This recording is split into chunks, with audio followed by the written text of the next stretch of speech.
दोस्तों, मेरा नाम है सौरभ। एक बार फिर से स्वागत है आप लोगों का आपके अपने चैनल बिजनेस का ज्ञान में। दोस्तों, आज हम बात करेंगे ऑनलाइन बिजनेस क्यों करना चाहिए। सबसे पहले मैं आपको अपने बारे में बताता हूं। ऑनलाइन बिजनेस करने से पहले लगभग मुझे 1.5 साल हो चुके हैं ऑनलाइन बिजनेस को स्टार्ट किए हुए। इससे पहले मैं मुंबई में था।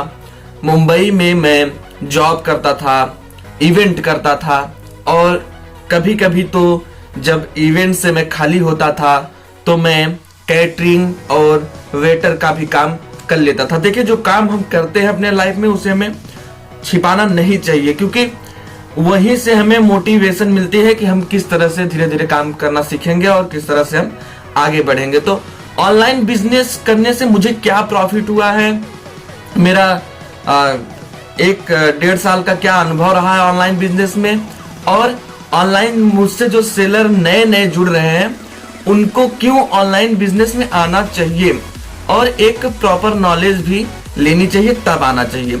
देखिए, ऑनलाइन बिजनेस में मैं 1.5 साल पहले आया। उसके 1.5 साल पहले से मैं ऑनलाइन बिजनेस के बारे में जानकारियां निकाल रहा था कि किस तरह से ऑनलाइन बिजनेस की जाती है। मतलब मैं लगातार सीख रहा था दिन रात ऑनलाइन बिजनेस को। फिर लॉकडाउन जब लगा तो मैं मुंबई में भी ऑनलाइन बिजनेसेस के बारे में यूट्यूब, गूगल, क्योंकि मेरा एक फ्रेंड था बिहार का, वो करता था, ईवे चलता था उस समय, तो उस पर सेल करता था। तो वहीं से मेरा इंटरेस्ट उठा था कि ऑनलाइन में सेल कैसे किया जाए। तो धीरे धीरे मैंने सीखा। उसके बाद लॉकडाउन के बाद मैं घर आ गया। घर आने के बाद मुझे लगा कि ऑनलाइन बिजनेस में घर पे बैठकर अगर हम पूरे अपने देश में क्या, बाहर भी, विदेशों में भी, या अलग अलग कंट्री में भी हम सेल कर सकते हैं, तो क्यों ना ऑनलाइन बिजनेस को ट्राई किया जाए और ऑनलाइन बिजनेस को स्टार्ट किया जाए। जब मैंने ऑनलाइन बिजनेस को स्टार्ट किया तो वहां पे मुझे काफी सारे प्रॉब्लम को फेस करने पड़े, जैसा कि आप नए सेलर को फेस करने पड़ते हैं। आप लोग हमेशा पूछते रहते हैं कि सर जीएसटी रिटर्न फाइल कैसे करना है, जीएसटी में ये प्रॉब्लम्स क्या क्या होती हैं, परचेज इनवॉइस कहाँ से लें, कौन सा सप्लायर हमें जरूरी होता है, कितने का प्रोडक्ट लें। ऐसे क्वेश्चन मेरे भी माइंड में चलते रहते थे कि मैं क्या करूंगा। मैं एक उत्तर प्रदेश के एक छोटे से विलेज से आता हूं जहां पर मैन्युफैक्चरिंग नाम की कोई चीज नहीं होती, होलसेलिंग नाम की कोई चीज नहीं होती। यहाँ पे छोटे छोटे दुकान होते हैं, शॉप होते हैं, जहां पे लोग अपना प्रोडक्ट लाके सेल करते हैं। तो यहाँ पे मैं जब स्टार्ट किया था तो मैं आपको बता दूं, यहाँ पे इजी शिप की सर्विस भी नहीं थी, क्योंकि मैंने सबसे पहले अमेज़न पर स्टार्ट किया था। वहां पर इजी शिप की सर्विस नहीं थी। जो कुरियर बॉय आपके घर पे आके पिकअप करते हैं प्रोडक्ट, वो सर्विसेज भी यहाँ पे नहीं थी।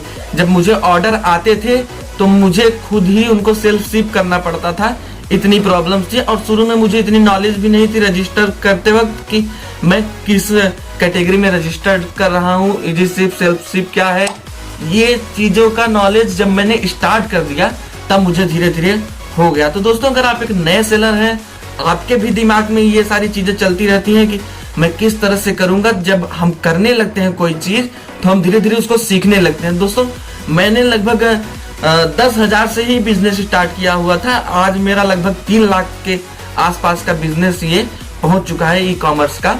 और अभी तक मैंने गोडाउन नहीं बनाया हुआ है अपना, क्योंकि गोडाउन बनाने के लिए मेरे पास खुद की गांव है, मेरा घर है, तो मेरे पास जमीन भी अच्छे प्लेस पे है, रोड के पास है। तो वहां पे मैंने गोडाउन बनाने के लिए भी अपना सोचा हुआ है कि मैं वहां पे गोडाउन जल्द ही बनाऊंगा। तो जल्द ही गोडाउन बनेगा तो उसमें मैं दिखाऊंगा। फिलहाल अभी मैं अपने जितने प्रोडक्ट्स होते हैं वो घर पे ही रखता हूं। बाकी आप अगर नए सेलर को कोई भी कंफ्यूजन रहती है तो यहाँ पे मैं आप लोगों को बताता भी रहता हूँ कि किस तरह से आपको सेल करना है, किस तरह से लिस्टिंग करनी है, किस तरह से आपको प्रोडक्ट रिसर्च करना है, और प्रोडक्ट को किस तरह से आपको परचेज करके उसे प्रॉफिट कैलकुलेट करके सेल करना है, जहां पे आपके रिटर्न्स भी कम होंगे और प्रॉफिट भी होगा।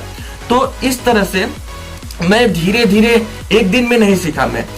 ई कॉमर्स पेशेंस का बिजनेस है। पेशेंस का बिजनेस मीन्स जब आप स्टार्ट करने जा रहे हो बिजनेस को, तो वहां पर आप ये सोच के चलो, जो प्रोडक्ट मैं बेचने वाला हूँ वो प्रोडक्ट मैं पूरी लाइफ बेचने वाला हूँ। मतलब समझ रहे हैं? हाँ, उसकी भले से वैल्यू खत्म हो जाएगी, कुछ दिन में हो सकता है मार्केट में सबके पास अवेलेबल हो जाए तो उसकी डिमांड प्रोडक्ट की कम हो जाए, लेकिन फिर भी आप यही सोच के चलो कि मैं जो प्रोडक्ट बेचने जा रहा हूँ वो मैं लाइफ टाइम बेचूंगा। तो मतलब उसकी आप सोर्सिंग लाइफ टाइम के लिए रख के चलो कि मुझे ये सोर्स करना ही है। तो इससे क्या होगा कि शुरू में आपको 1-2 करके ऑर्डर मिलते हैं, लेकिन जब आप उस लिस्ट को आउट ऑफ स्टॉक नहीं होने देते हैं और उस लिस्ट की प्रॉपर आप वहां पर अपडेट करते रहते हैं, लिस्ट को हमेशा उसको चेक करते रहते हैं, उसका कीवर्ड चेक करते रहते हैं कि इसमें कहीं प्रॉब्लम तो नहीं आ रही है, कस्टमर का फीडबैक तो या रिव्यू किसी भी प्रकार से कोई प्रॉब्लम तो उस लिस्टिंग पर नहीं हो रही है, तो वो लिस्टिंग धीरे धीरे इतनी ग्रो कर जाती है कि जो एक प्रोडक्ट पर आपको एक दिन में एक ऑर्डर आता था, वही लगभग आपको कुछ 6-7 महीने बाद, 1 साल बाद उस पर आपको 20, 25, 30 या 150 ऑर्डर भी आते हैं केवल उसी लिस्टिंग पे। तो एक पेशेंस का बिजनेस है और स्टार्ट करने जा रहे हो तो सबसे पहले उसी प्रोडक्ट को स्टार्ट करो जिससे आप खुद सर्टिफाइड हो कि नहीं, ये प्रोडक्ट अगर मैं बेचता हूं तो ये प्रोडक्ट की क्वालिटी बढ़िया है और इसमें मुझे 100, 50, 10, 20 रुपए का प्रॉफिट हो रहा है। तो अगर किसी प्रोडक्ट से आप समझ पा रहे हो कि इस पे मुझे प्रॉफिट हो रहा है तो उसी प्रोडक्ट की लिस्टिंग करो। ऐसा नहीं है कि आपने बैड क्वालिटी की प्रोडक्ट तो ऑनलाइन में चलती ही नहीं।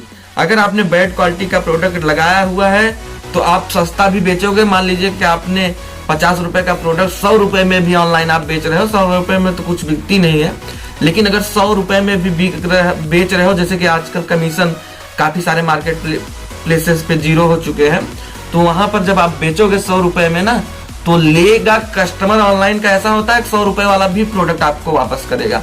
तो मतलब थोड़ा सा प्रोडक्ट आप हाई रख लो, लेकिन क्वालिटी में कॉम्प्रोमाइज नहीं होनी चाहिए। अगर आप क्वालिटी से कॉम्प्रोमाइज नहीं करते हैं तो आपका सेलर पैनल जो है वो हमेशा ग्रो करता रहेगा और ऑनलाइन बिजनेस में आप एक सक्सेसफुल ऑनलाइन सेलर बन पाओगे। तो दोस्तों, इसी प्रकार की इंफॉर्मेटिव वीडियो मैं इस चैनल पर लाता रहता हूं।